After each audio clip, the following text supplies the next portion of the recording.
자, 오늘 주님께서 주신 말씀 누가복음 22장 1절부터 6절까지의 말씀입니다. 제가 읽도록 하겠습니다. 유월절이라고 하는 무교절이 다가왔다. 그런데 대제사장과 율법학자들은 예수를 없애버릴 방책을 찾고 있었다. 그들은 백성을 두려워하였다. 사탄이 열둘 가운데 하나인 갸롯이라고 하는 유다에게로 들어갔다. 유다는 떠나가서 대제사장들과 성전 수의대장들과 더불어 예수를 그들에게 넘겨줄 방도를 의논하였다. 그래서 그들은 기뻐하며 그에게 은전을 주겠다고 약조하였다. 유다는 동의하고 무리가 없을 때에 예수를 그들에게 넘겨주려고 기회를 노리고 있었다. 아멘. 자, 오늘 본 말씀 가지고 존재하는 것은 흔적을 남긴다 라는 제목으로 말씀을 전하도록 하겠습니다. 자, 요즘 여러분 주변 애들도 그러겠지만 요즘 아주 주식 광풍이 불어서 그런지 어딜 가나 주식 이 이야기가 넘쳐납니다. 이 오프라인에서도 그리고 온라인에서도 온통 그 얘기뿐이죠.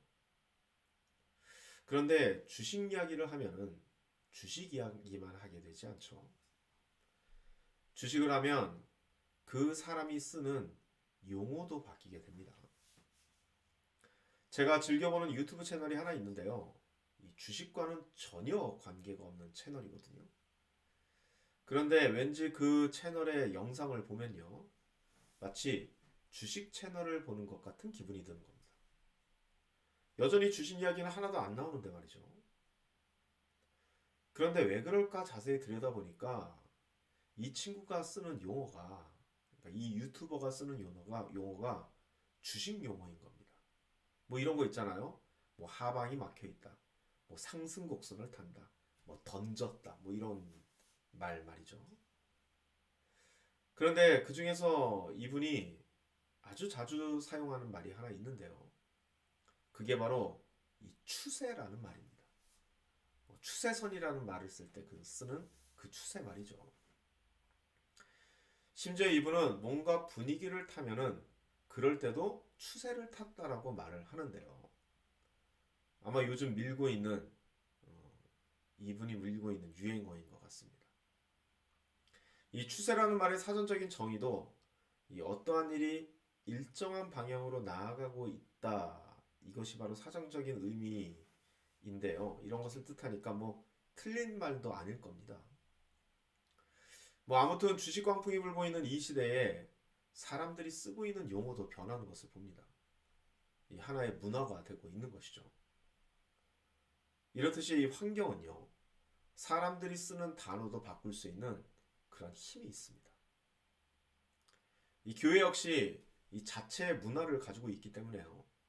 교회에서만 쓰는 용어들이 있습니다. 뭐 복 주신다, 은혜 받았다, 뭐 인도하신다 이런 대표적인 뭐 교회 오빠, 교회 언니 냄새를 풀풀 풍기는 그런 용어들이 있죠.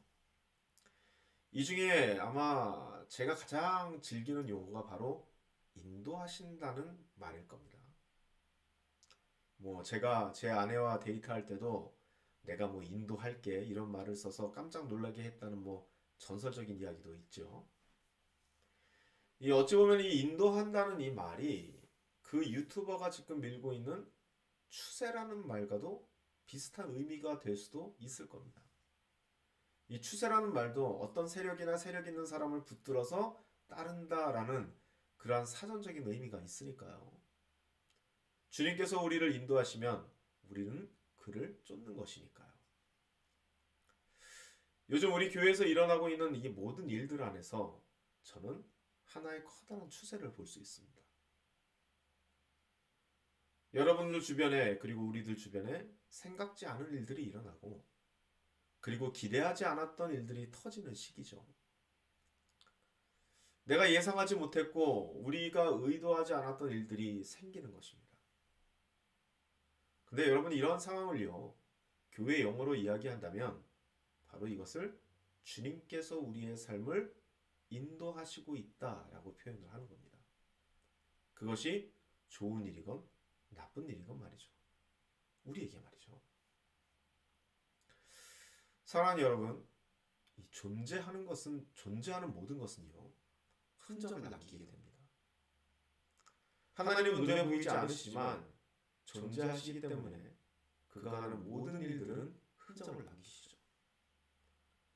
그래서 저도 언젠가 설교를 통해서 얘기했듯이 이 필연적인 정의를 따르고 있는 이 시대에, 우리의 이 세상 안에 하나님께서 항상 우연이라는 방법으로 우리 삶 속에 역사하신다, 그의 존재를 알리신다, 이렇게 말한 적이 있었던 기억이 납니다. 이렇게 흔적을 남기시는 하나님이기 때문에 우리가 만약에 그 하나님을 쫓는다면요, 우리들을 인도하시고 있는 그 하나님의 흔적을 따르게 되는 겁니다. 즉 하나님의 추세를 따르는 것이죠. 이 지금도 존재하시는 하나님은 우리들 주변에 흔적을 남기시면서 그의 일을 하고 계십니다. 요즘 우리 주변에 드러나는 그 흔적들, 우리가 믿었던 사람들, 우리가 의지했던 사람들이 변해가는 흔적입니다. 어쩌면 사람이 그럴 수 있었을까 생각할 수 있을 만큼 충격으로 그것은 다가오기도 합니다. 내가 짐작을 하고 있었지만 설마 그 정도까지 할 줄은 몰랐지, 이렇게 하면서 한숨을 쉬시는 분들이 있을 겁니다. 그런데 여러분, 그 사람들이 어느 한순간에 변한 걸까요? 그렇게 괜찮았던 사람들인데 갑자기 그들이 돌변한 겁니까? 아닙니다. 절대 그렇지 않습니다. 그런 게 아닙니다. 그들은 원래 그랬던 사람인 것입니다. 그런데 우리가 몰랐던 이유는 그들이 그동안 가면을 쓰고 있었거나, 어저께 말씀드렸듯이, 아니면은 우리가 그들을 괜찮은 사람으로 믿고 싶었기 때문입니다. 여러분, 부자가 된 이유가 있습니다. 이 제로섬의 이 세상에서 부자가 될 수 있는 방법은 어찌 보면 하나밖에 없습니다. 그래서 그들은요, 그렇게 자신들이 부자가 되는 흔적을 어김없이 남기게 되는 겁니다. 우리는 그 흔적을 보았고요. 그런데도 불구하고 그들은 그것을 주님의 은혜였다, 주님께서 나에게 주신 축복이다, 이렇게 얘기를 하곤 합니다. 하나님을 믿는 사람들이라는 말이죠. 근데 여러분, 이러한 논법이 바로 대적자들의 문법입니다. 그리고 그들의 삶의 방식인 겁니다. 여러분, 이제는 여러분의 눈으로 낱낱이 드러나게 된 그들의 실체를 보고 있습니다. 그것이 낱낱이 드러나게 하신 것은 바로 주님께서 우리의 삶을 역사하시는 하나의 흔적이리라, 저는 그렇게 믿습니다. 바로 이 순간이 주님께서 우리를 강하게 인도하시면서 주님의 흔적을 남기시는 때라는 것을 우리는 기억해야 할 겁니다. 사실 이것도요, 주님께서 예전에 흔적을 안 남기셨던 것이 아닙니다. 사실 주님은 우리 주변에 존재하시면서 끊임없이 흔적을 남겨왔지만, 어찌 보면 대적자들이 그 흔적을 감추려고 애를 썼던가, 아니면은 우리가 주님은 괜찮은 분으로 믿고 싶지 않았기 때문일 겁니다. 자, 이제 주님께서 커다란 추세를 만들고 계십니다. 지금의 불안함은 우리의 무력함이 될 것이고, 그리고 그 무력함은 주님의 능력으로 채워지게 될 겁니다. 지금까지 이 세상이, 그 대적자들이 어떻게 움직여 왔는지를 추적해 본다면, 이제 주님께서 어떻게 일하시는지를 추적하면서 그의 움직이는 추세에 맞춰서 주의 인도하심을 온전히 받을 수 있는 저와 여러분이 되시기를 간절히 소망합니다. 자, 내일부터는 본격적으로 성경의 말씀으로 들어가려고 합니다.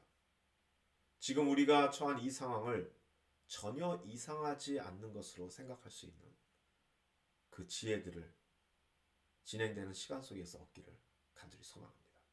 기도하시겠습니다.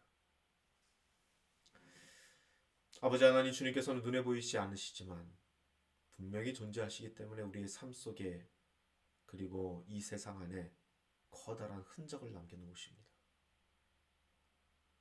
우리가 눈으로 주님을 보기보다는 주님께서 남기신 그 흔적을 따라서 주님을 쫓기를 원합니다. 언제나 그렇듯 주님께서는 우리보다 앞서가셨고 우리는 주님의 뒤를 쫓는 바로 주님에 속한 크리스찬들입니다. 우리가 이 크리스찬임을 항상 잊지 않게 하여 주시고 아무리 우리가 믿을 만한 사람일지라도 사람을 믿기보다는 하나님을 믿고 하나님의 흔적을 찾으면서 그 하나님을 뒤쫓는 그러한 지체들이 되기를 간절히 원합니다. 그렇게 주님과 동행하는 그 삶, 아무리 삶 속에 힘들고 어려운 일이 있더라도 항상 다시 일어나는 사람일 것이며 내 삶에 깜깜한 흑암만 있을지라도 빛을 찾아 나갈 수 있는 눈을 뜬 우리들의 모습일 줄 믿습니다. 그렇게 우리의 영안을 밝히시고 우리들을 인도하시고 그리고 우리를 승리하게 하여 주옵소서. 예수님의 이름으로 기도드립니다. 아멘. 다 같이 기도하시겠습니다.